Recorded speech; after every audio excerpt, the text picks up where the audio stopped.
apologize that there is a slight distortion in her replies to my questions due to the fact that we are dealing with very long, ultra-long distance lines between California and Italy, and it just crept in. We have done everything we can here, our sound man, to reduce this sound, and I just want to say that we're aware of it, and we're sorry that it's there, but please listen anyway, because this is truly one extraordinary dreamland. Plus, for you subscribers, I am going to be doing something that I've been trying to do for a long time. There is a lot of my experience. After all, I was involved with the visitors for 11 years, and I've written about maybe 5% of it.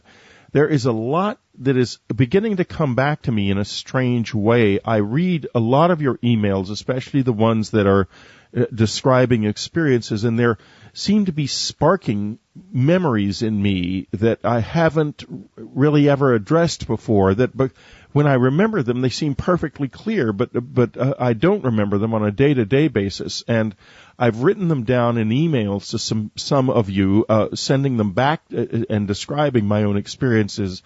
And I'm going to be talking about these experiences for subscribers. These are things I've never spoken about before. And now let's go on to Whitley Strieber and Paola Harris.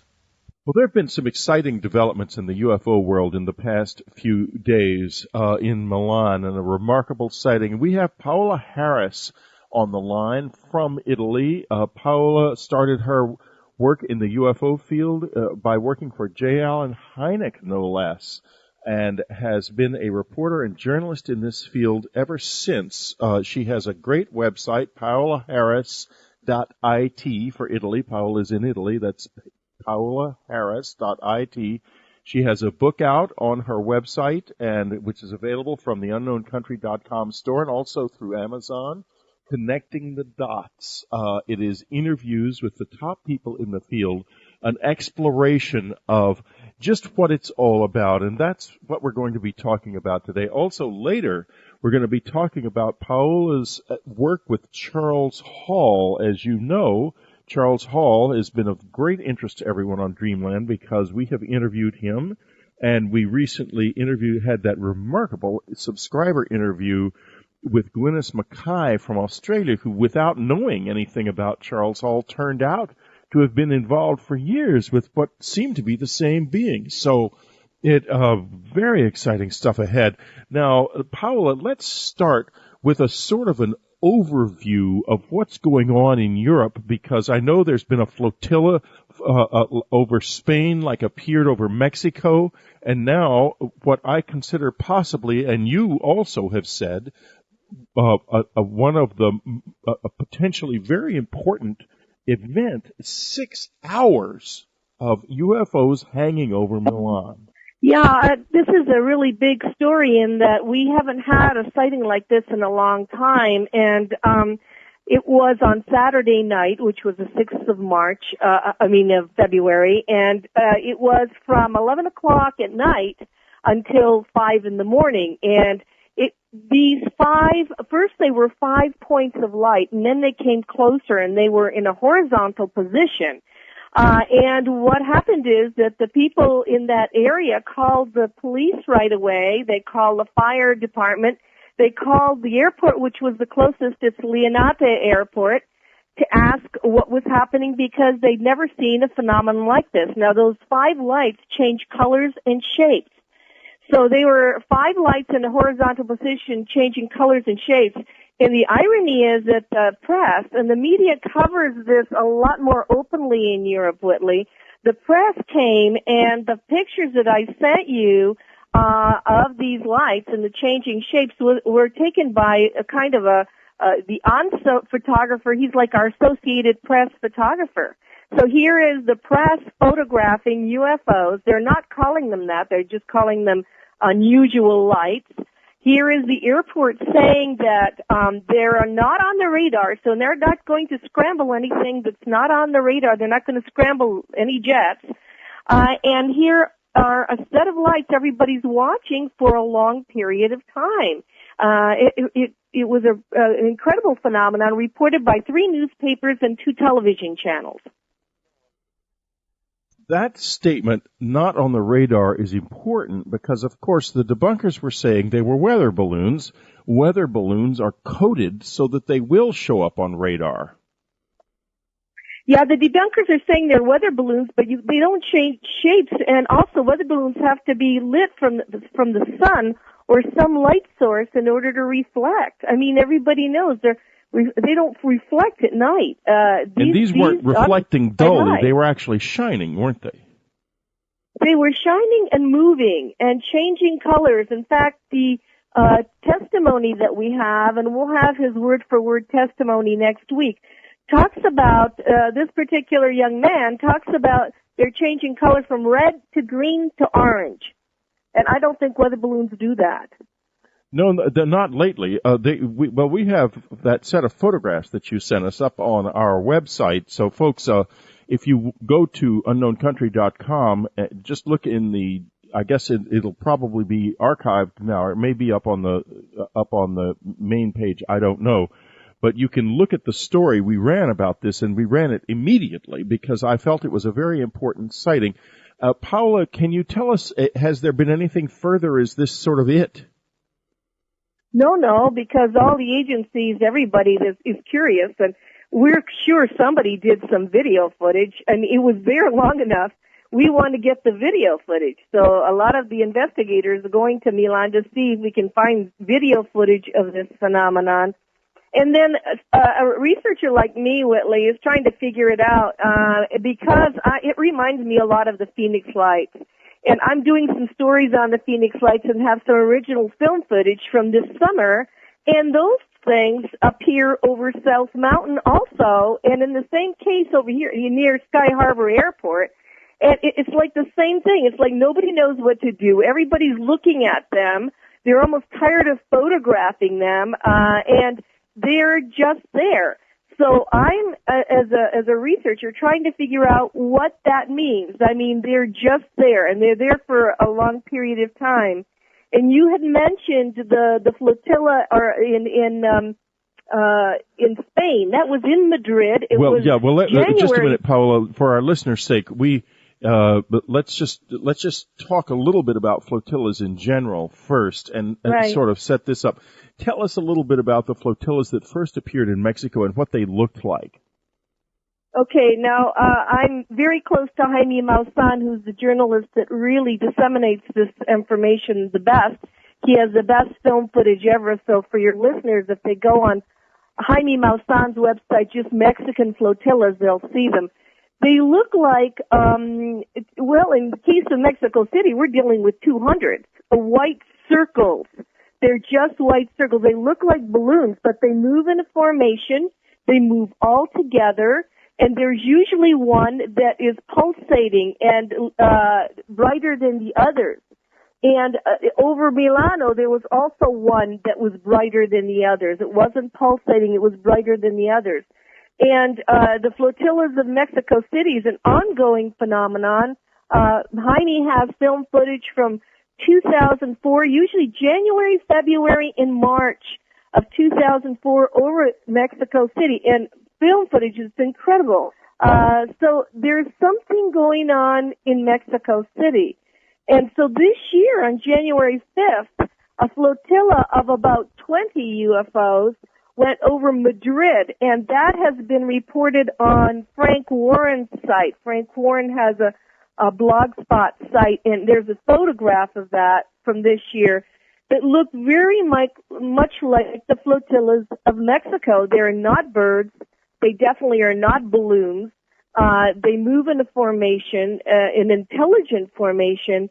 And if we're having these sightings over these major cities, Whitley, you had mentioned you thought that this was kind of a cosmic message, and I believe it is too. Oh, I think it is, absolutely. And just, folks, for your information, Jaime Maussan's website is ovnis.tv. That's OVNIS.tv. And Frank Harris's website is Frank Warren. Excuse me. His website is http:// frankwarren.blogspot.com.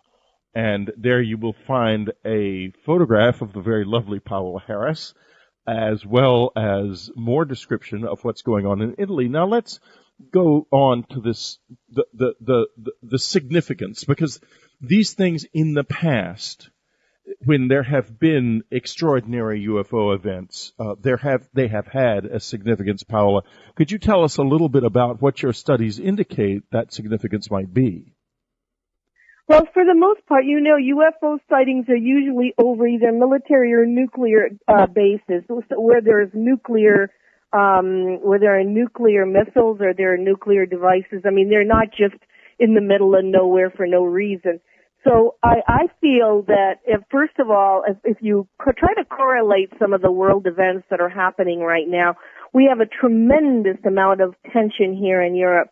And I live in Rome, so I know, I live with it every day. We have a lot of tension. We have a lot of religious tension. We have a situation that could go one way or another. And I think that when we're humans, or the human species, look at the skies, or are prone to look at the skies, we kind of take ourselves out of this planetary plane and start looking at ourselves as a planet. And I don't know if the message could be, Whitley, watch what you're doing because the planet is, in danger. And the fact that, there's another fact, I talked to Jaime Maussan about this, the reason why some of these flotillas are in religious countries or spiritually based, like Mexico City, like Madrid, not in the case of Milano as much, but Italy is a Catholic country. Maybe on that level, it's kind of a message. I mean, that's a possibility. Well, maybe that is a possibility. And, there's another, I had the sense from your quote that we quoted on Unknown Country, in fact, you said that you had a feeling that something big was about to happen. And what is that feeling? Can you kind of get into that a little bit? Or, well, wait a minute, Paola, we're just coming up on the break, so why don't we just take the break a minute or so early? And when we get back, we'll get into a little bit about what Paola is feeling about what this might mean. This is Whitley Strieber, it's Dreamland. We'll be right back.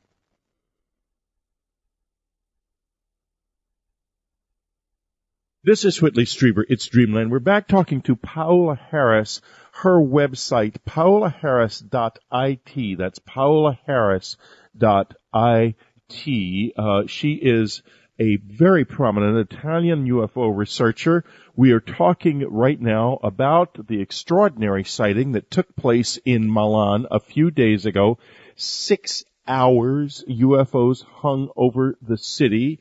They were not weather balloons because they changed shape and color and they moved during this sighting. Also, weather balloons are coded to be radar visible and they were not radar visible at all.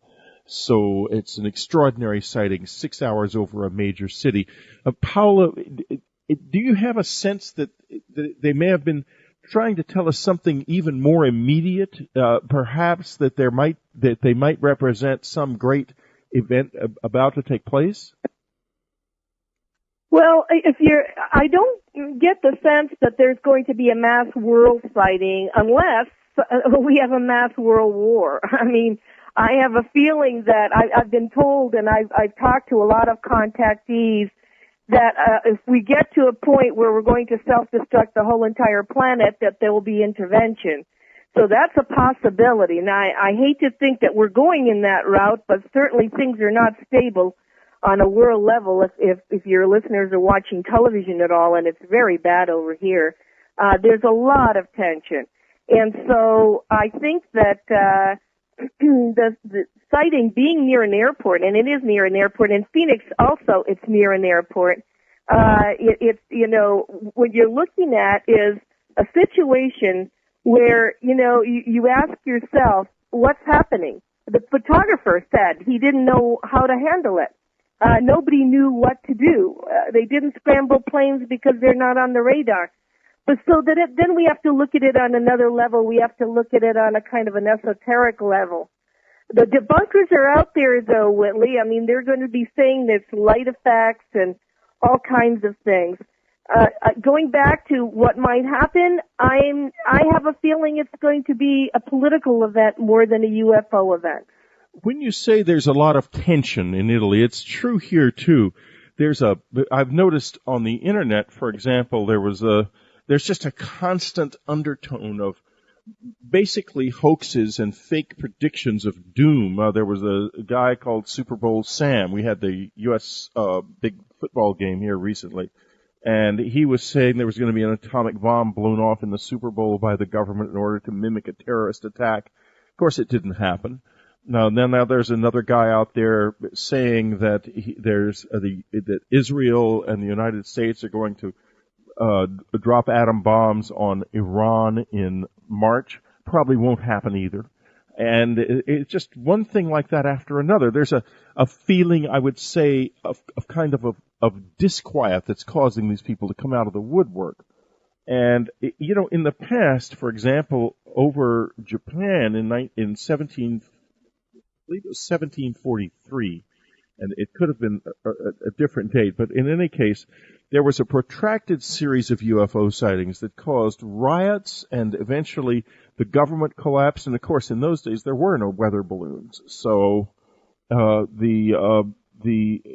when this whole problem was eventually solved by the scientists of the era, who were also among, I guess, the first debunkers, when they explained to the emperor that it was nothing more than the wind making the stars sway. That seemed to calm everybody down.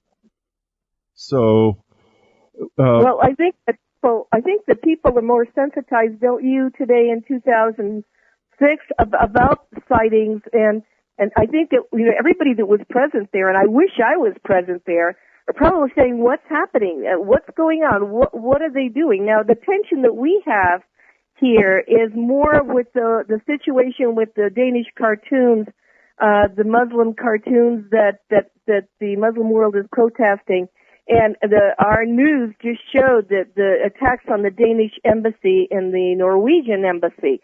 So the Norwegian and Danish have become also now a target for the protesters, and they're all young people. I see they're young people protesting.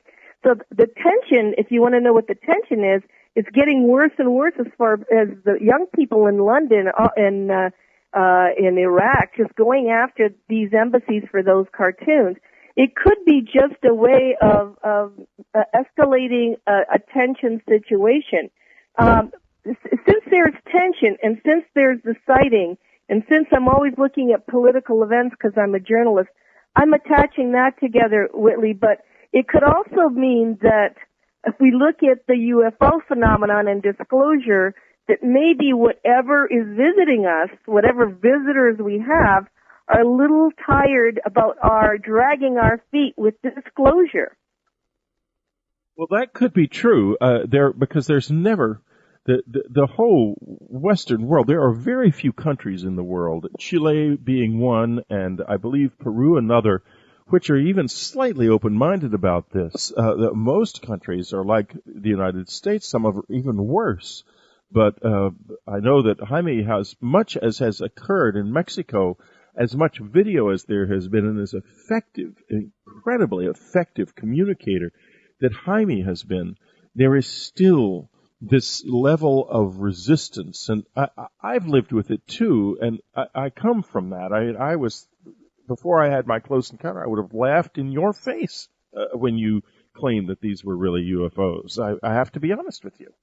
But now, obviously, my eyes have been opened in a big way. There is an intellectual arrogance in people. I felt it. I lived it. Where you really don't want to think that there would be somebody on a higher plane with more technology and probably more knowledge, maybe even smarter than we are, who's here and decides not even to talk to us, but to just sit back and kind of watch. It makes you feel like you're supposed to be the top of the food chain and a big intellectual, but it makes you feel like somebody thinks of you as a little animal, and it's really frustrating. So, well, I imagine it is. I think one of the things about the way we can look at this phenomenon, Whitley, though, is if we can connect the dots, and that's the name of my book, but it's mostly what I do. I'm trying to figure out what is a flotilla doing in Madrid, what is a flotilla doing in Mexico City, and why are we having sightings, and why are they in the January, from the January to March situation this year, I think is going to be a tense situation. I think if somebody wanted to plot this, we also had a sighting here in Rome the same night. We had a sighting near the water, near Civitavecchia, of 2 discs. I didn't even mention that. No, what about the sighting in Rome? Tell us about that. Well, that's near the water. It was near the ocean. Actually, it's near the airport. Now that I mention it, it's near Civitavecchia, which is near the Fiumicino airport, and there were 2 discs, and they were reported. And how do we know this? Because in Italy, we do report it in the newspaper. It was reported in the newspaper. 3 different newspapers reported the Milan sighting. You know, the thing that I guess as a journalist is thing that bothers me the most is the absence of media coverage. In the United States. I mean, I will tell you that I have the newspapers, and I'll show them to you sometime, of the flyover of Washington, D.C. in 2002, which was on the front page of our Corriere della Sera. That plus, 3 different newspapers are reporting the Milan thing. Plus, when the Mexico City UFO, the 11 UFOs that were caught in the infrared, and that the Ministry of Defense of Mexico City asked for help of all the other countries to see if they had the same problem, because, the implication of only seeing UFOs in the infrared is serious. Because they're out there. You just don't see them unless you have an infrared camera. And that was on all our television channels. So we get a lot more media coverage. Paul Hellier's. None of that was here. Yeah. But of course, Paul Hellier's Canadian speech. Go ahead. That was reported in our newspaper. Now tell us more about this. We know so little about this here because we have I wouldn't say it's a sort of a press that's controlled by kind of mutual agreement. They know the government takes a dim view of UFO reports. And so increasingly over the years, 10 or 15 years ago, we had a lot of UFO reports, even in the New York Times, up until the CIA asked them to stop reporting on the subject in 1977. Even they reported these things, but no more. It's all gone from the United States press, so we don't get to know any of these things. You're telling me things I'm hearing for the first time, and I'm sure my listeners are too. So it's shocking, actually shocking. And now, a lot of us know about the 2004 Washington flyovers, but a lot of us don't. Why don't you tell us a little bit about these, forgetting the fact that they happened in our country? We just didn't get told. Okay, well, I'll tell you 2 incidents. The 2002 was in July, the same day of the flyover from 1952. Now, that's a famous flyover, 1952. Flyover of Washington, D.C. of UFOs. There's even photos of those. Oh, yes. 50 That's years one of the later, all-time famous ones. Right. Well, 50 years later, to the day, there was another flyover of Washington, D.C. We covered it on the front page of our papers, and I got some documents from Clifford Stone that shows also that it was reported on a very small level. Now, I don't think the aliens have watches or calendars. So a flyover 50 years to the day, it might be telling us something. It's to the day. And then the other thing that will surprise you a little is I did an interview in England with the Honorable ex-Minister of Defense from Canada, Paul Hellyer, who stated in a speech, and we have a speech and we have the video here, that he doesn't want President Bush to put a base on the moon because he thinks that he's doing it to monitor alien civilizations. And he says, and this is the ex-Minister of Defense, UFOs are as real as airplanes.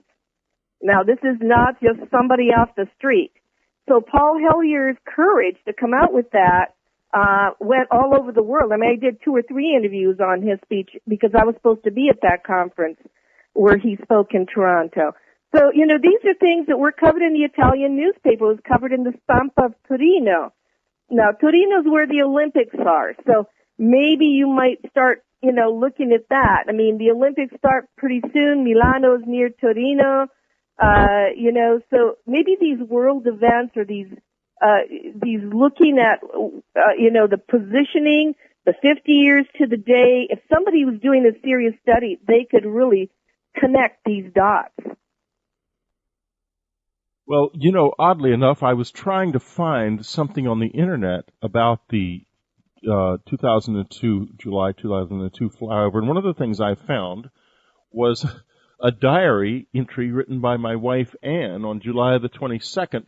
We commemorated the 50-year before flyover without knowing that the new one had taken place. Well, I can send you some of the documentation Clifford Stone sent me. I mean, we know that happened. It was also in our newspaper. Well, it's incredible. I can send you a copy of the newspaper. Lack of information here on this side of the pond. It's really scary. Well, at least it's, and of course in England it's always the reports are always joke reports, except in places like the Independent, which will occasionally have a fairly reasonable report. We're going to take a little break now, Paola. When we get back, we're going to get into some of the more remarkable cases that Paola studied, especially the case of Charles Hall and the Tall Whites. This is Whitley Strieber at Dreamland. We'll be right back.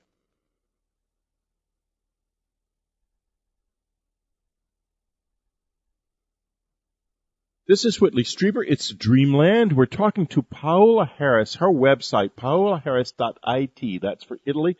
Paola is in Italy. We're experiencing a little bit of distortion in her voice, and I'm sorry for that.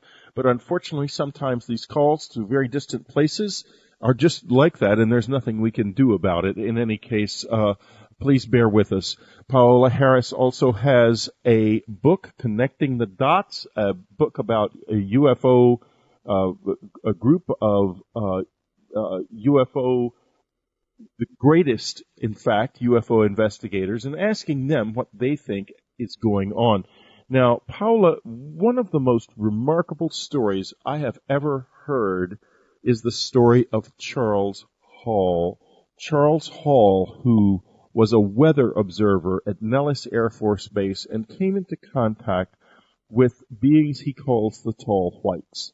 Interestingly enough, and this is just an aside, Glynis Mackay has received what she believes is some sort of a message. She doesn't say if it's from the Tall Whites or not, to come to the UFO conference that's being held in Laughlin, Nevada. That's ufocongress.com, by the way, at the end of February and early March because of something. She doesn't know what. Maybe it has to do with the Tall Whites. Paola, tell us a little bit about how you first came into contact and found out about Charles Hall. Well, now that you mentioned that, I will be at that conference, so I will look for her. I am covering that conference from Italy. Okay, about 3 years ago, I came across Charles and Marie Hall in Roswell, New Mexico. He was selling his book as science fiction, but I sat down and I spoke to him at length. And as I was speaking, I looked at him because usually when I cover a story, I look at people's eyes. And as he's talking to me, I'm realizing he's recounting real experiences, and I was blown away. So I said to him, can I come and visit you and do extensive, interviewing with video and so forth? And as I was doing this, I also called in let's call it a Mulder-Scully situation, a pilot from Frontier Airlines, named David Coote. He's a captain, and he, with me, did this story for 2.5 years, and David and I tried to cross-check Charles's story by asking the help of a Los Angeles police detective. This policeman had heard me on George Noory, and he wanted to help, and he found for us 3 witnesses that were on the base with Charles, and we were able to call them and substantiate some of the story. Now, the witnesses' names are in the book in other name forms. In other words, they're not the real name. But those witnesses verified a lot of the situations. They were not involved with the Tall Whites, but they verified certain things that happened and how they were scared to death and how nobody wanted to take readings because there was something out there.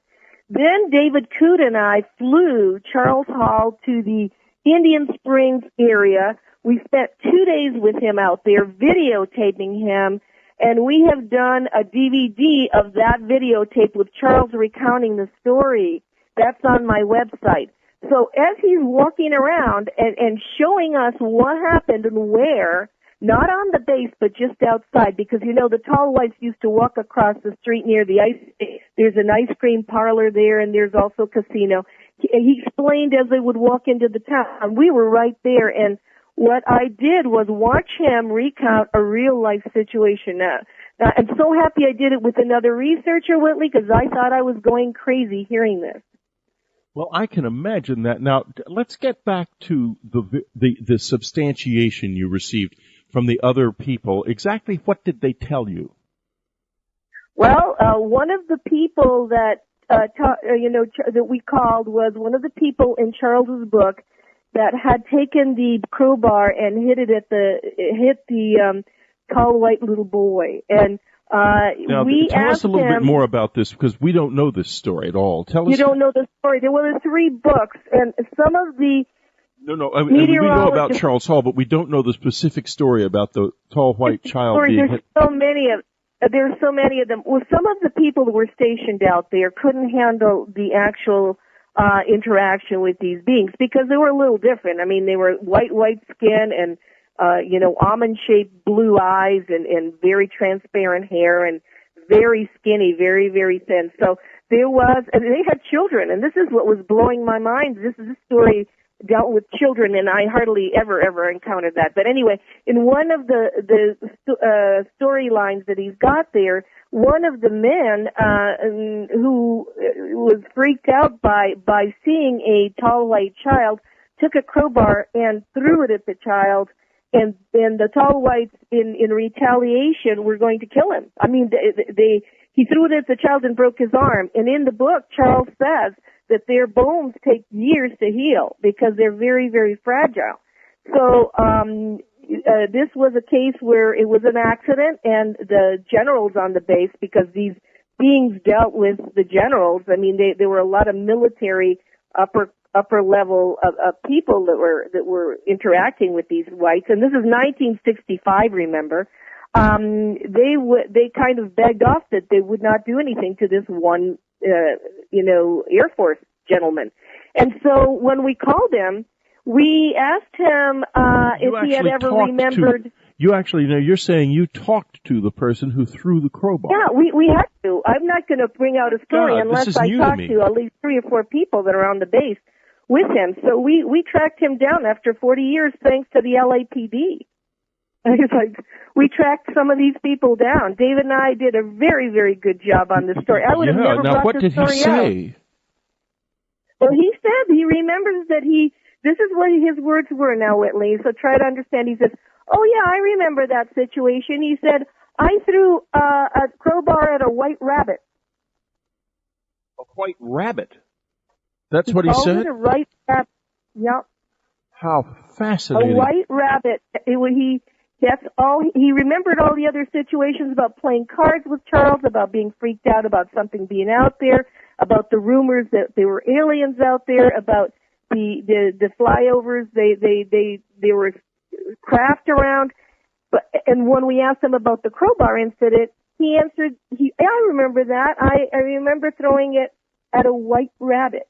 Now, what's the white rabbit doing out in white rabbit in the desert in Nevada? I'm sorry, they're not out there.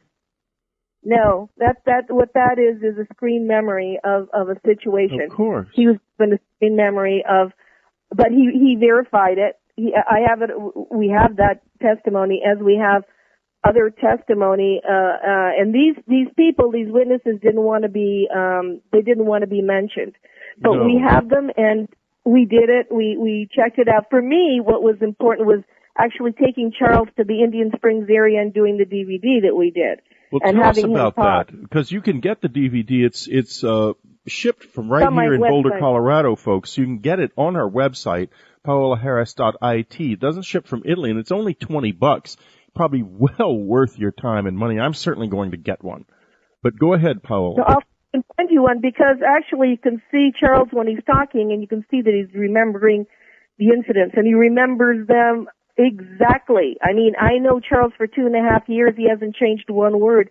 And he remembers them as, you know, for him, it was terrifying when he first met them, and they didn't tell him that he would be meeting them, and he had to deal with it in his own way. And after a while that he had, you know, developed a protocol, and this interests me very much. And I'm going to add something else. I am very interested in exopolitics. I'm working with Dr. Michael Sala because I believe that we need to develop protocols, because I asked Charles, well, what'd you do? Did you go up and shake hands with them? I mean, what do you do when you're working with these people on the same base?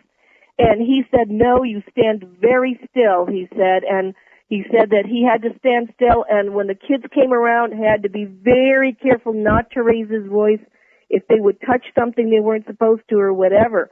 I mean, the interaction between these tall whites and Charles Hall is an excellent example of what protocol is, you know, when we have guests like this. And I have to tell you, I believe that story. I did that story. That's a 2.5-year research, and there's so much more to that story. So much more in what sense? Well, I think there's a lot of things he hasn't talked about yet. I mean, he's come out, he has a few more stories. On my website, there's the story of the alien doctor that wanted to take away one of Charles's letters. And the protocol was that they weren't to take away anything from Earth. They couldn't take away anything so Charles worked it out in a way that he threw the letter away so that the alien doctor could take it. Because the letter expressed, you know, Charles's feelings for his father. And this alien doctor, who he said was very mature and very intellectual, wanted to take something human written with him. So, I mean, that's on my website. That's one of the stories, and Charles has so many more. I mean, they're not even in his book. So I think that he remembers these incidents because they're very powerful in his life. He's a very intelligent man. He was placed there by mistake on purpose. But you know, it's an incredible, I think it's one of the biggest stories in ufology. Oh, I think it is too, and now the story has been remarkably corroborated by Glynis Mackay, who we are in the process of getting in touch with Charles and his wife. Glynis is the head of MUFON in Australia, and Glynis has had a series of the most remarkable encounters, all of them with the tall whites in Australia and in Hawaii.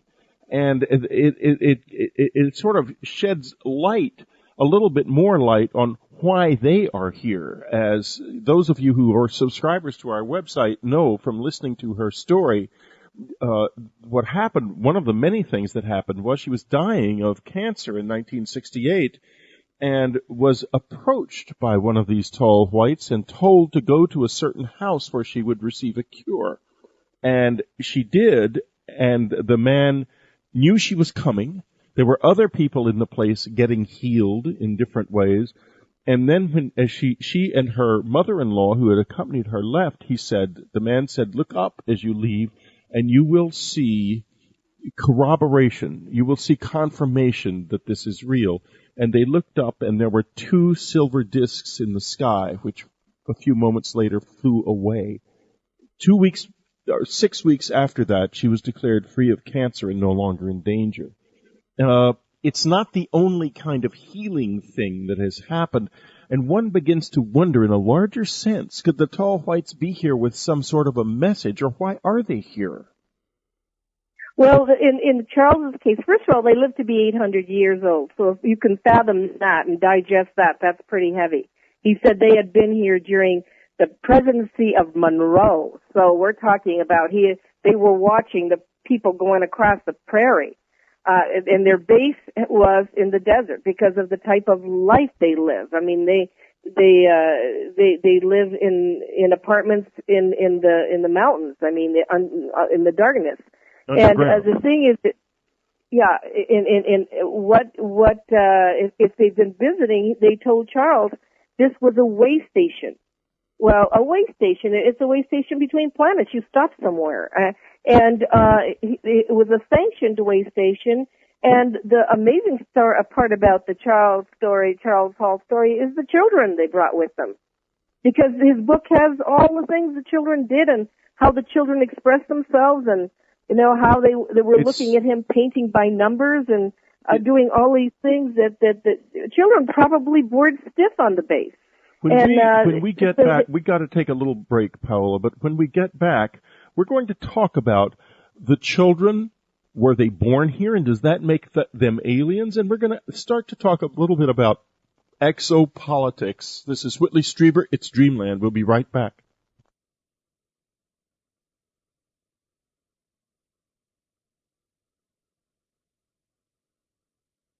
This is Whitley Strieber. It's Dreamland. I'm talking with Paola Harris. There's a little bit of distortion on the line, and again, we apologize for that. But the call is going between California and Italy, and unfortunately sometimes on these very long-distance calls, that just happens and it's unavoidable. So just listen past that little bit of distortion. I think this is really a remarkable interview. And now, Paola, when we left the air, we were talking about the tall whites and their children and their children's being bored. And it occurred to me, if they've been here since the time of Monroe, of President Monroe, then probably some of these children have been born here. What are they, Paola? Are they're born in the United States? Are they U.S. citizens? Well, you're asking political questions there, Whitley. Let me talk about it. Yeah, because to me, I'm interested in this ethics too. First of all, in his book, in Charles Hall's book, he mentions a tall white girl named Paola. And Paola was born here. Was born on the base, on the Indian, the part of Area 51 that he calls Area 53. He said it was 53 and 54 near Indian Springs. She was born there. And so but it doesn't mean since she was born there that she didn't go back and forth to their home planet, because from what I understand, they came and went at the full moon. I mean, in the book, he talks about the landings and the leavings. They come and go. I don't know if they look at politics the way we do. Maybe it's planet Earth instead of United States or Italy or Russia or whatever. Maybe they haven't divided their planet into individual countries that are battling each other. Whitley, you mentioned exopolitics, and I'm grateful to you for mentioning it, because as a journalist and having started with Hynek, I am way, way past the citing stage. I am into the trying to figure out stage and the protocol stage, and have read Dr. Michael Sala's book on exopolitics, and I'm working with him on an Exopolitics Institute trying to develop protocols. They're looking at what do you do when you have this kind of situation? And what do we on a grassroots level do? Just let me stop you for a moment, Paola. Paola, her Exopolitics and Michael Sala's Exopolitics work can be found at exopolitics.org. That's exopolitics.org. Exopolitics.org. Go ahead, Paola. So when you ask a question like, was she born in the United States? Or what kind of protocol do you have when you have children here? Or what if you meet some being from another place? Should you rush up and touch him? You would never do that in the Virginia case, because in the Virginia case, if you talk to A.J. Gevhard, one of the policemen that put the alien on his lap to take him back to the hospital died because of the contamination. He bled out. Yeah, well, he died because you don't just run up and put him on your lap. I mean, well, we found that out at our cabin in upstate New York. When I would have groups of people there, every once in a while, there would be cases such as the case of Raven Dana, where they would actually touch each other. In other words, she held out her hand and the being held her hand, and she had a tremendous allergy attack. By the next day, her eyes were swollen closed. So I know that, and I had, to be honest, they even experimented on me with an allergy, with something to try to keep the histamine response down, which had the very, very bizarre effect of causing my skin to become dead of all sensation. And when I took a shower after they had left, because I always felt a little bit dirty. I mean, it was not. It was really. I just felt it was prudent. I could see the water beating on my skin, but it was like I was inside a tent. But go ahead, please. Well, see, this is the reaction you have, and we need to talk about these things because this isn't hypothetical anymore. We're not joking around here and looking at sightings. We're dealing with real contact. And the Charles Hall story is 1965, which blows me away because 1965 we didn't even have Close Encounters. No. We didn't have any of the movies. We had nothing. Poor Charles. Now, the witnesses who you talked to who said that they felt like there was something out there, why did they say that? Because they felt there was something out there. They were terrified.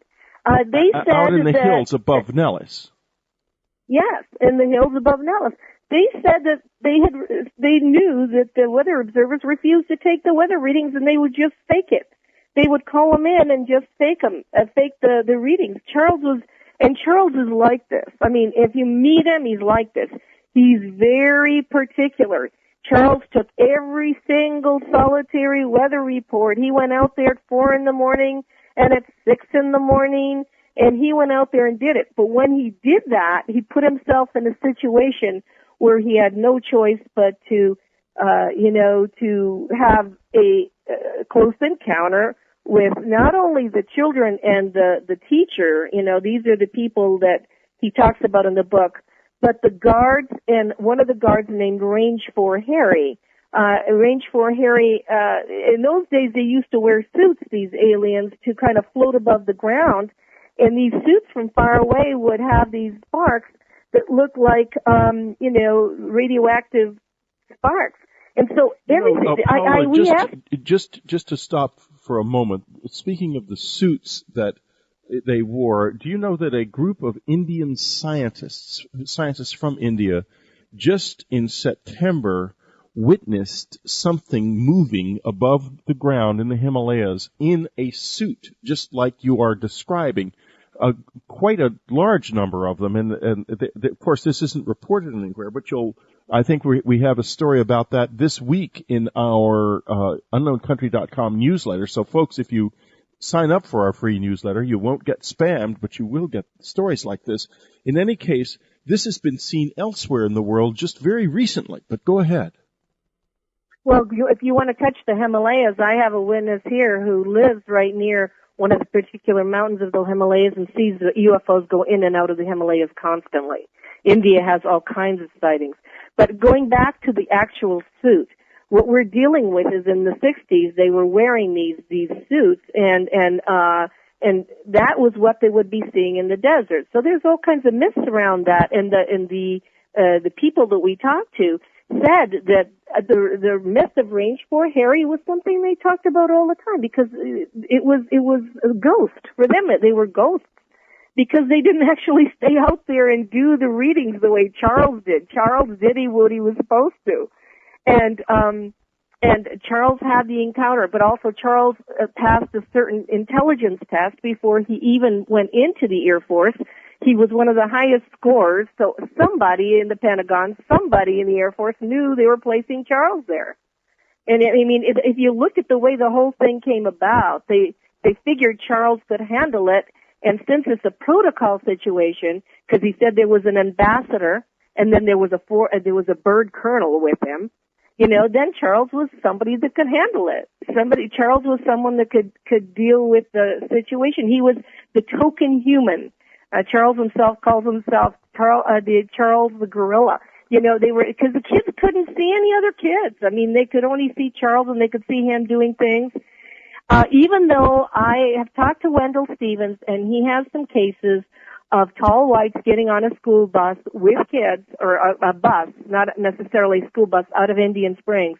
And Wendell has 2 or 3 cases like that he shared with me that people had told him about. Well, look, the tall whites have a tendency to show up unexpectedly in odd places. Last year at the UFO Congress in Laughlin, which has incidentally been the site of many, many protracted and quite extraordinary UFO sightings during that conference, Jerry Zeitlin, who has reported this in our subscriber section, has said that he believes he saw a tall white in the conference center. surrounded by people who looked like to him like plainclothes guards. He couldn't get near her, but he felt that that's what she was. And now I'm wondering, I have to tell you, this year I find out you heavily involved in the tall whites and a real expert on this, probably the leading expert on this in the world, aside from Charles himself, is going to the conference. Glennis, who has been involved with the tall whites virtually all of her life, has suddenly gotten such a strong call that she literally picked up the telephone from in Brisbane, Australia, and made reservations to come to the conference without even knowing why. She's not a speaker or anything. So what would you do if you saw a tall white there? How would you react? Well, after all these years of research I've done, I would love it. I mean, I have never seen a UFO, Whitley, and certainly I have not seen an alien. And I have been working so hard and in a very professional manner for 30 years since I worked with Alan Hynek. How would I react? I probably would react with utter respect, and I wouldn't move because they're very sensitive about us moving near them because they're so fragile. Also, they don't know what we're going to do. I mean, I will also tell you, I did go to see the Billy Meyer in Switzerland and have done some research on Billy Meyer. And if you read what the Pleiadians say, they actually measure our brainwaves before they come near us because we tend to freak out. We tend to do terrible things. I mean, in the case of the one witness that threw the crowbar at the boy, at the little, the tall white boy. Oh, listen, I'm responsible. I did it myself. I mean, one of them came into our bedroom one time in the evening when I was wide awake, and I threw, just so impulsively, I threw the little nightstand and the lamp at it. And then he went down and showed up in my brother's house, and my brother threw a guitar at him. So, I know what you're talking about. This wasn't a tall white, this was a gray. But yes, it does happen. Now we're getting close to the end of our time together, and for our subscribers this week, I'm going to be doing something I've been trying to do for a long time, but something has been happening to me.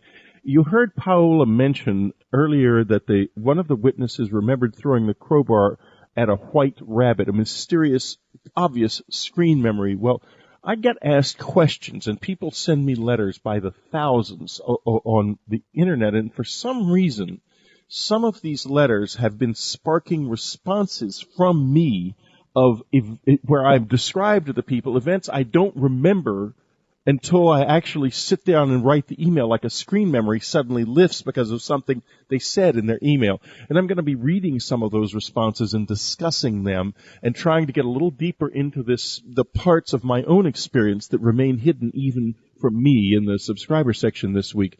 So, Paola, let's just conclude a little bit. I'm sure a lot of us are going to see you at the conference. Any thoughts of maybe going to Indian Springs again, say with Glennis Mackay, maybe?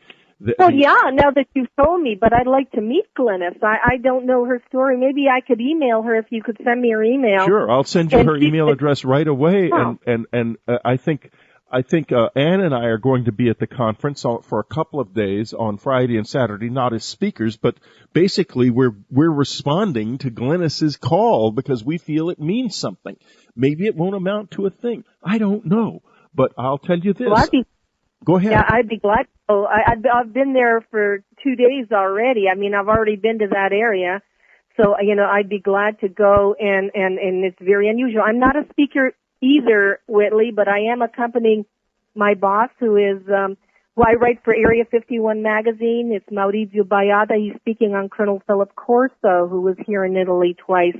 And so I will be accompanying him. So maybe who knows, maybe destiny will have it. Oh, maybe this time it will happen, Paola. Well, listen, it's been fabulous having you on Dreamland. And folks, isn't this life a great adventure? There's so much darkness and trouble all around us. But I tell you this, we're having fun. This is Whitley Strieber. Next up, Linda Moulton Howe. You're about to experience something that you just can't get elsewhere. Emmy Award-winning science reporter Linda Moulton Howe reporting on the absolute leading edge of science discovery and the true mysteries of the unknown. Don't miss her website, earthfiles.com, the one science website that tells you the secrets and gives you the facts the others dare not. earthfiles.com. This week, she's reporting on an interview, and you will hear it, with a gentleman who worked in NORAD and recorded the passage of fast walkers, or UFOs, with very surprising results. Here she is from Albuquerque, Linda Moulton Howe. Thanks a lot, Whitley. And first, I thought I'd do a brief update on those strange objects over the skies of New Braunfels, Texas. This goes to the San Antonio Lightning News website report this week that the Federal Aviation Administration has not been able to identify two so-called dark helicopters reported near the ground on a Comal County, Texas ranch. Actually, the ranch is in Guadalupe County, north of New Braunfels in San Antonio. And it was on November 23rd, and then a month later on December 22nd, that Guadalupe County rancher John Coors filed a complaint with the FAA after a black and then another dark blue helicopter intruded where his cattle water and graze. Mr. Coors says he could not see ID markings on either of those helicopters. He told the San Antonio Lightning, quote, "One tried to land by my cattle tank that left when I approached. It had no number that I could see. My biggest concern is that the helicopters are scaring my cattle, and I wanted to stop," unquote. Mr. Coors did not photograph either of the two intruding helicopters, but out of curiosity, he got a camera to photograph a helicopter flying over his ranch at a higher altitude, which he thought looked like the original offending choppers. And these are the photographs that the San Antonio Lightning ran at its website, and you can also see these photos at my news website, earthfiles.com. Mr. Coors photographed, it turns out, a Robinson 22 or 44 long-tailed small helicopter used for pilot instruction and other civilian work. FAA Inspector Tom Hennessy received copies of this distant shot on the helicopter photos and told San Antonio Lightning that such complaints, quote, "are not uncommon," without explaining why low chopper intrusions are common. Mr. Hennessy also said it is virtually impossible to track down specific helicopters without knowing an ID number. Contributing to the ID challenge is this odd fact. Dark numbers on dark painted aircraft are legal. I talked to rancher John Coors this week about the problem that if dark colored numbers are legal on dark paint, how could anyone be able to see them? Mr. Coors had also received a letter from the FAA inspector saying the agency has closed the case due to insufficient evidence, meaning no ID numbers to investigate. Here is Mr. Coors. So we don't know what it was. Mm-hmm. If it's a training exercise, they need to go to a training field to do those training exercises. Like I said, I grew up around aircraft, never had a problem with it. I'm in the middle of 68 acres. It's hard to put a helicopter down here any place, even if they are allowed to go right on the deck, without some sort of a consequence. If anybody other than myself walks in among my cattle, they go berserk. But now you're saying that the catch-22 is if the helicopter or helicopters that have come down on your property, one to the ground and one close to the ground where your cattle are, and if they are dark-colored and if the ID numbers are dark, you would have no way of getting ID numbers to report to the FAA in the first place. That is the only thing I can conclude from this. Now, who that was and what they were doing remain questions that aren't answerable because of that. Right. So we can't find out. And there is a very big question: who was that, and what are they doing there? That's still unanswered. And what you're raising is the question, if the rules are different for helicopters, then there is the potential for abuse, landing near water, near cattle, that can cause problems, and the issue would be why. Exactly. While rancher John Coors has been wondering who is in the small, dark helicopters intruding on his Texas ranch, there's another airspace intrusion mystery which has haunted our American military for decades. The intruders are called fast walkers, which are unidentified aerial objects that suddenly appear on radar moving at 1,200 to 1,700 miles an hour. Recently at Earth Files, I received a first-hand report from a former U.S. Air Force Superintendent of Operations for the 1st Command Control Squadron inside NORAD, which is our North American Aerospace Defense Command for the entire Northern Hemisphere. His email is about the fast walkers that he personally tracked on military radar during his 24-year-long Air Force career. The first radar fast walkers that he saw were in 1970 when he was stationed on the island of Okinawa. Then I went out to Okinawa, where I was on this little island about halfway between the main island and Taiwan. And our job basically was as a flight follower, more or less, for the B-52s that were going into Vietnam. But anyway, that was the first place I had encountered them, and that was in 1970. Okay, now talk about encountering UFOs through radar. Well, basically what you see is the old radars that I worked with had roughly a 200-mile range. And you would see, and we used to measure speeds, distance times time equals speed. That was the old thing. And a sweep, in other words, one complete rotation of the antenna took 12 seconds. Mm-hmm. And so there were six sweeps per minute. And we would count the number of sweeps and count the distance the thing traveled and then figure out how fast it was going. Basic, easy math, like 6th grade math stuff. But anyway, we would do that, and we would see something come up on the perimeter of the scope right out of the end, and within maybe 5 or 6 sweeps, it was all the way to the other side of the scope. No time at all. And that would mean it was traveling how fast? Oh, geez, anywhere from 12 to 1,700 miles an hour. Mm-hmm. And our old height finders at the time, now this is 50s vintage radar, would go up to 100,000 feet, and there were times we couldn't even see it. It was gone. And I don't think it was an SR-71. They did fly back then. And the reason I say that, because whenever they went through an area that was considered like in our range of radar, Allied forces or anything like that, they would have what they call a transponder on board. And aircraft still carry them today. All aircraft have them, just about.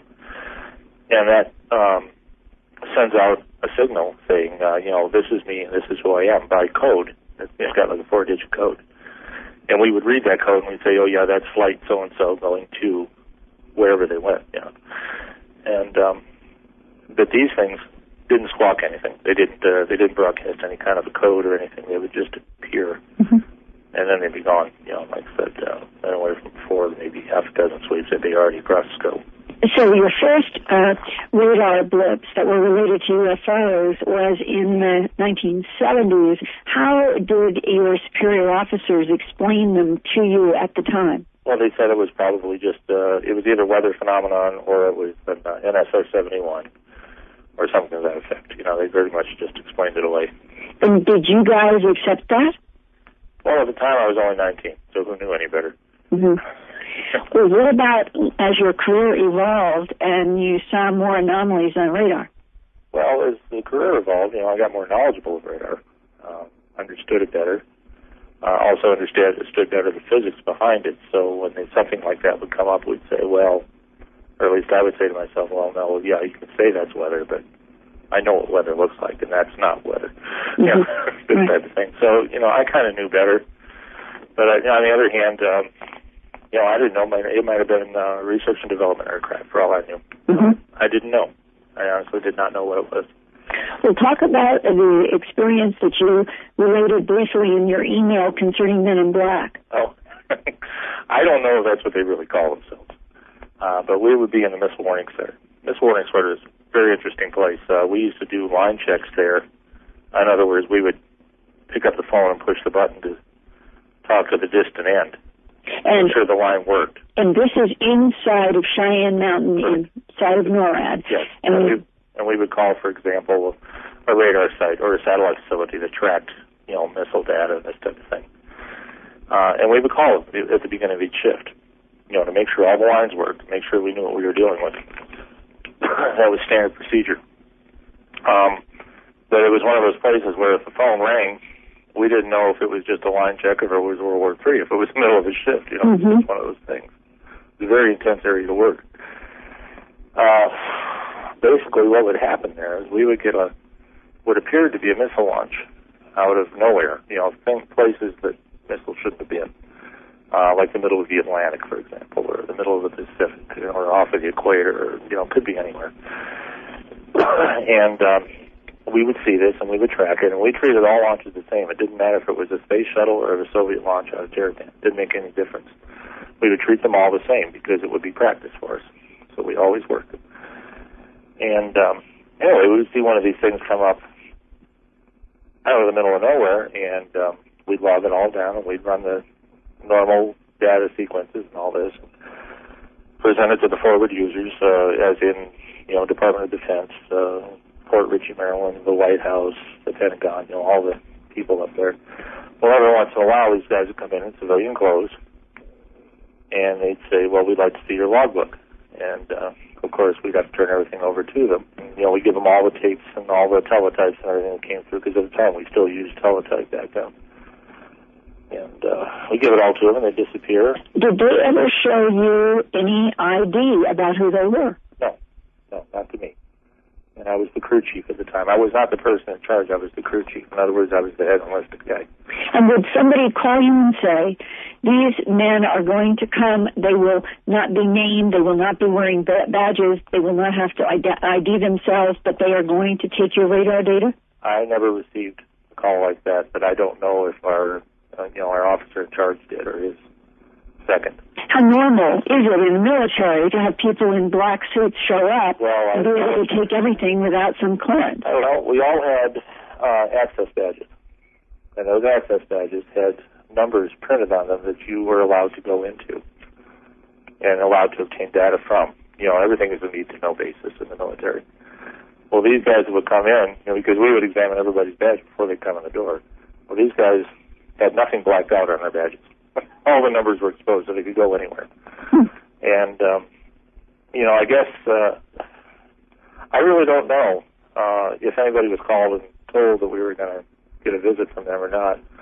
I would imagine, our actual crew chief for the entire crew, which meant the command post, missile warning, the space surveillance center, intelligence, all the departments that worked in Cheyenne Mountain were headed up by a general. Mm-hmm. And I'm sure he probably got a call, and then he disseminated down to the respective areas that needed to know.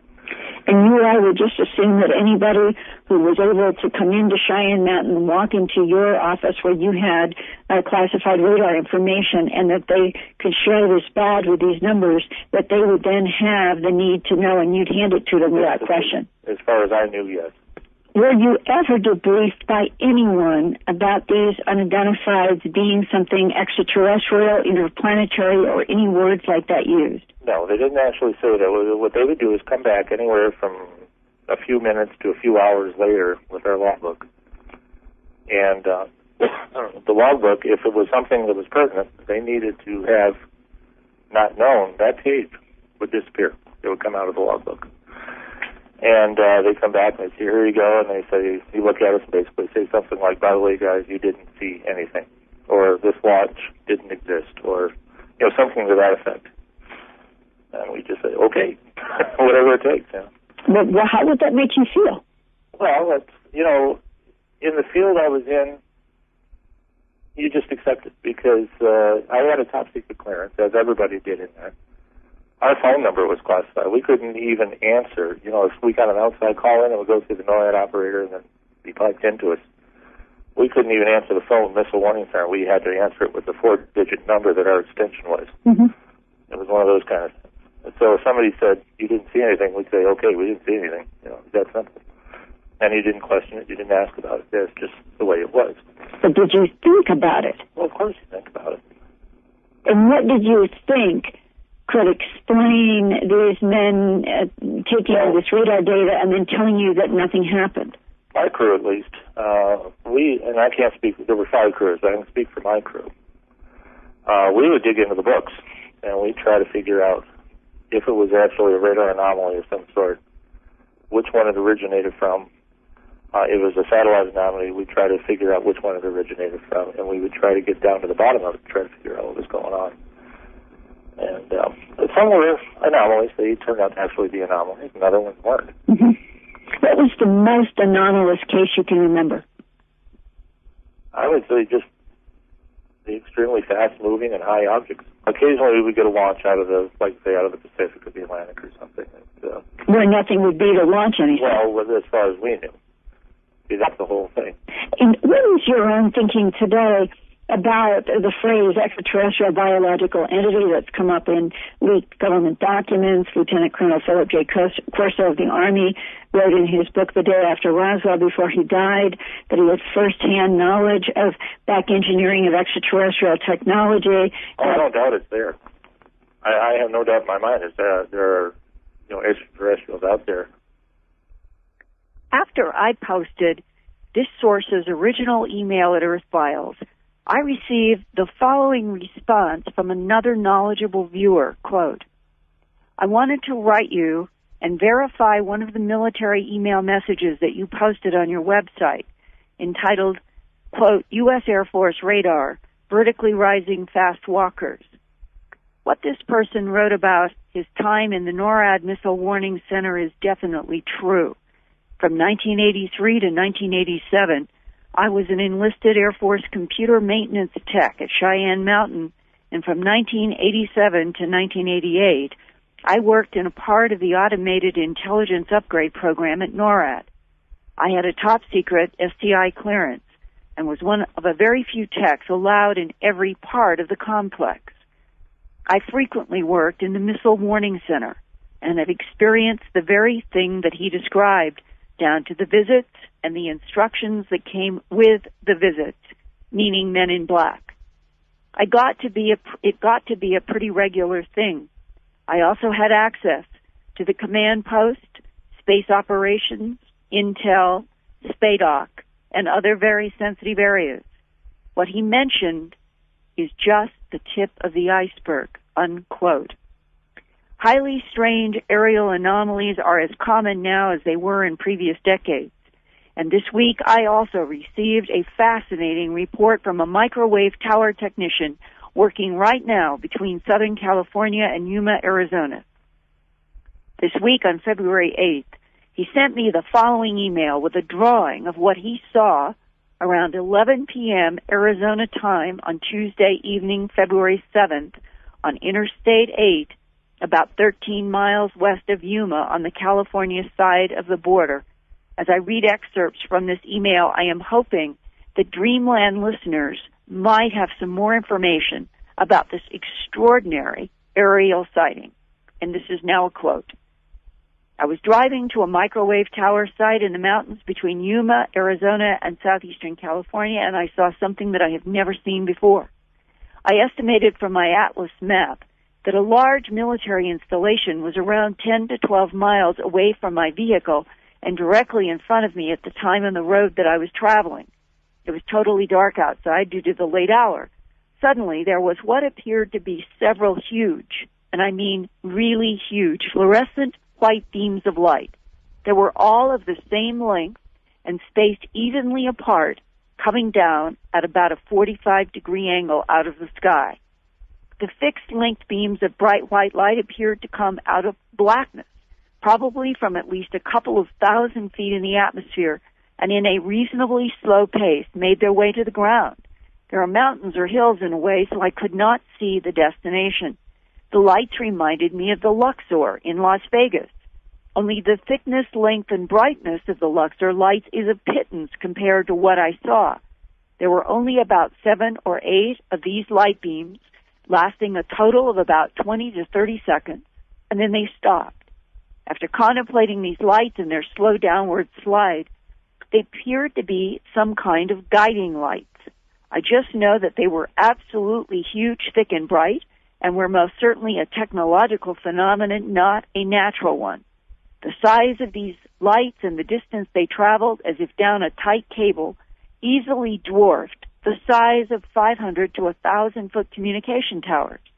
And if the lights were closer to 20 miles away, nearer to the center of that military installation, they would definitely each have had to be the size of a mountain. I could see nothing else due to the darkness except that within 1 minute, there was a yellowish light just off to the west of where the fluorescent lights had come. It, too, must have been 2,000 or more feet above the ground.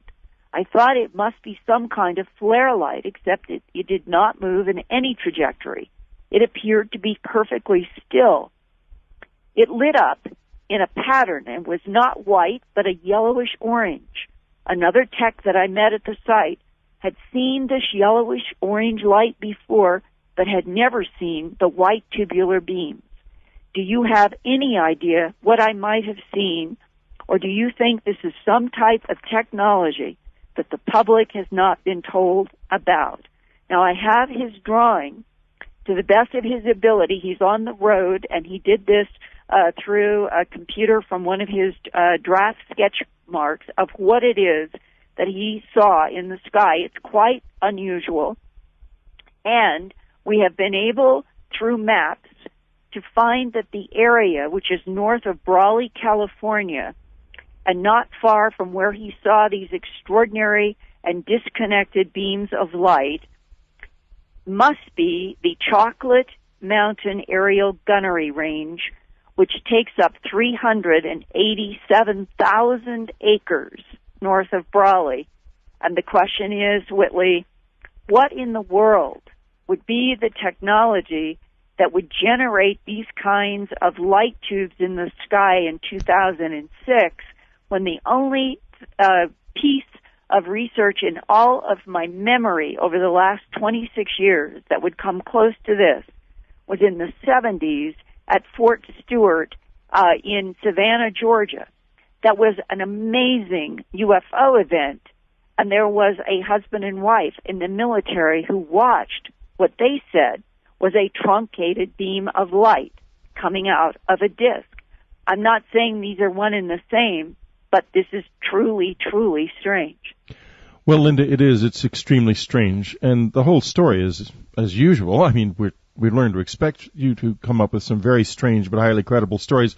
A reporter for, I guess it was the Army Times, called Jim Cannan back in 1989, told me that he had gotten information directly from a member of the Joint Chiefs of Staff, essentially that he didn't call them fast walkers, that these unusual objects were tracked quite frequently at NORAD, and that they themselves did not know much about what they were. And right. So, obviously, I mean, I'm sure that these interviews are perfectly credible. These people are quite simply telling the truth. And I hope that Paola Harris's discussion, listeners that you just heard a few minutes ago, that extraordinary sighting in Milan means that maybe over the next 5 or 6 years things will change, because after all, the authors of this secrecy ain't the United States government. It's the visitors themselves. It has to be. Well, Linda, that was very intense. Thank you so much. Next week on Dreamland, Jim Mars and exploration of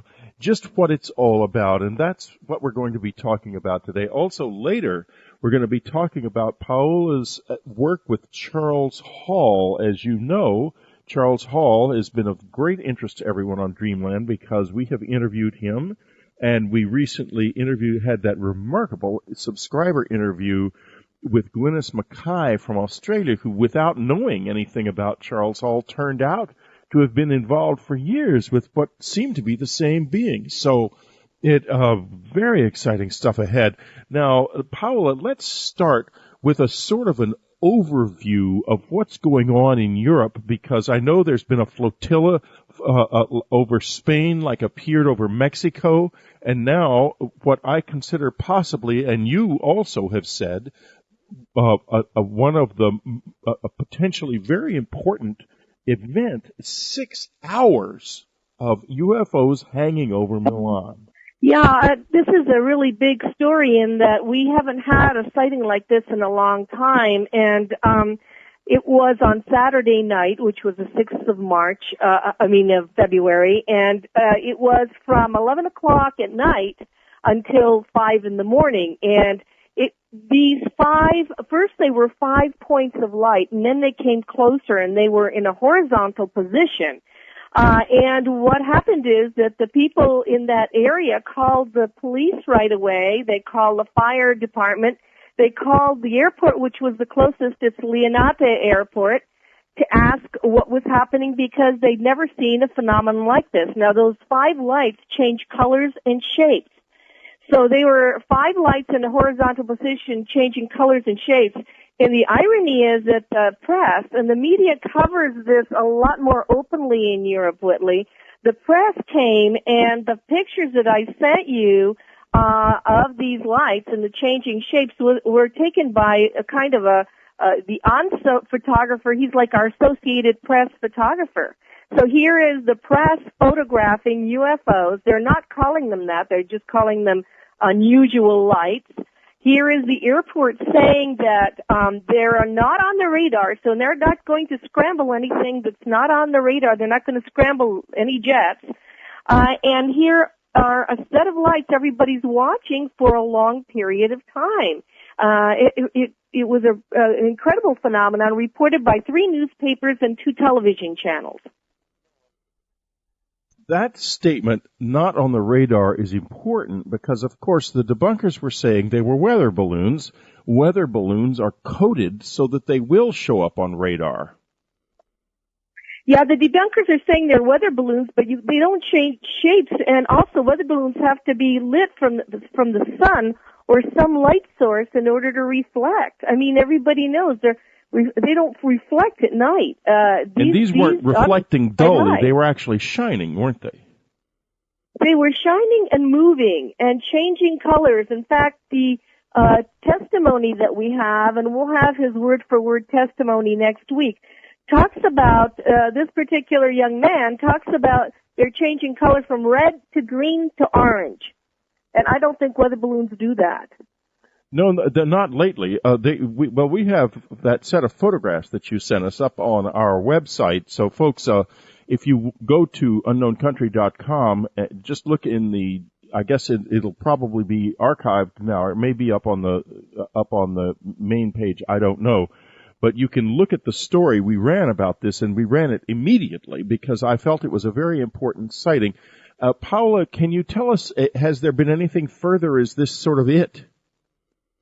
No, because all the agencies, everybody is curious, and we're sure somebody did some video footage, and it was there long enough.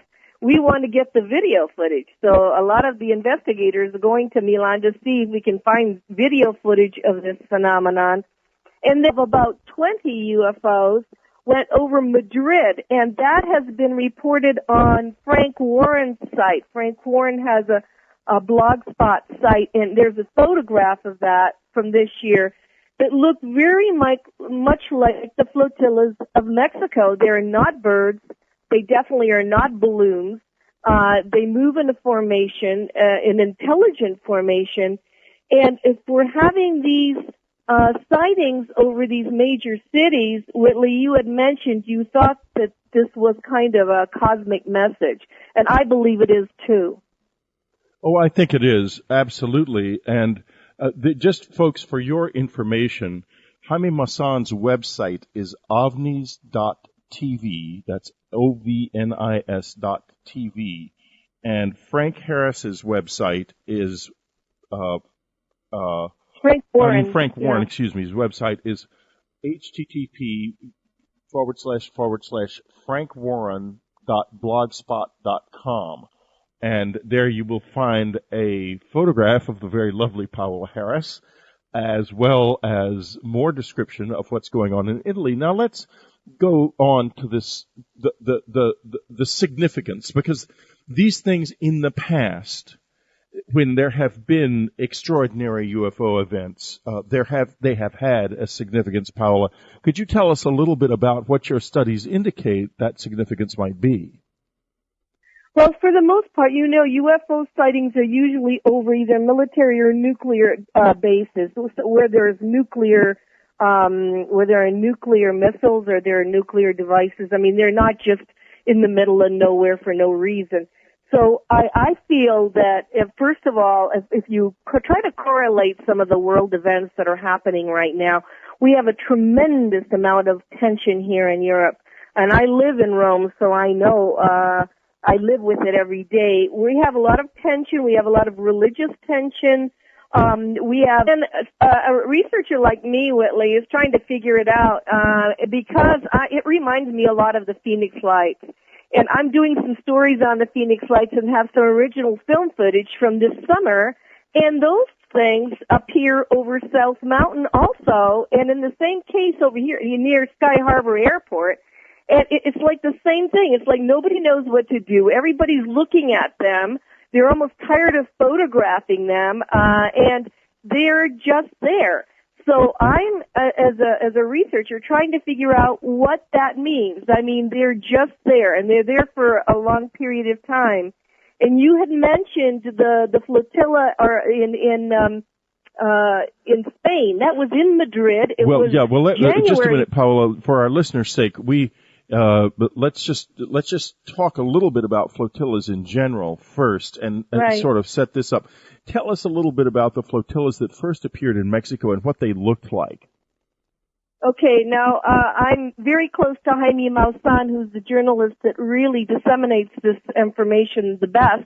He has the best film footage ever, so for your listeners, if they go on Jaime Maussan's website, just Mexican flotillas, they'll see them. They look like, in the case of Mexico City, we're dealing with 200 white circles. They're just white circles. They look like balloons, but they move in a formation. They move all together, and there's usually one that is pulsating and brighter than the others. And over Milano, there was also one that was brighter than the others. It wasn't pulsating. It was brighter than the others. And the flotillas of Mexico City is an ongoing phenomenon. Jaime has film footage from 2004, usually January, February, and March of 2004 over at Mexico City. And film footage is incredible. So there's something going on in Mexico City. And so this year, on January 5th, a flotilla of... that there is a slight distortion in her replies to my questions due to the fact that we are dealing with very long, ultra-long distance lines between California and Italy, and it just crept in. We have done everything we can here, our sound man, to reduce this sound, and I just want to say that we're aware of it, and we're sorry that it's there, but please listen anyway, because this is truly one extraordinary dreamland. Plus, for you subscribers, I am going to be doing something that I've been trying to do for a long time. There is a lot of my experience. After all, I was involved with the visitors for 11 years, and I've written about maybe 5% of it. There is a lot that is beginning to come back to me in a strange way. I read a lot of your emails, especially the ones that are describing experiences, and there seem to be sparking memories in me that I haven't really ever addressed before. But when I remember them, they seem perfectly clear, but I don't remember them on a day-to-day basis. And I've written them down in emails to some of you, sending them back and describing my own experiences. And I'm going to be talking about these experiences for subscribers. These are things I've never spoken about before. And now let's go on to Whitley Strieber and Paola Harris. Well, there have been some exciting developments in the UFO world in the past few days in Milan, and a remarkable sighting. We have Paola Harris on the line from Italy. Paola started her work in the UFO field by working for J. Allen Hynek, no less. and has been a reporter and journalist in this field ever since. She has a great website, paolaharris.it for Italy. Paola is in Italy. That's paolaharris.it. She has a book out on her website, and which is available from the unknowncountry.com store and also through Amazon, Connecting the Dots.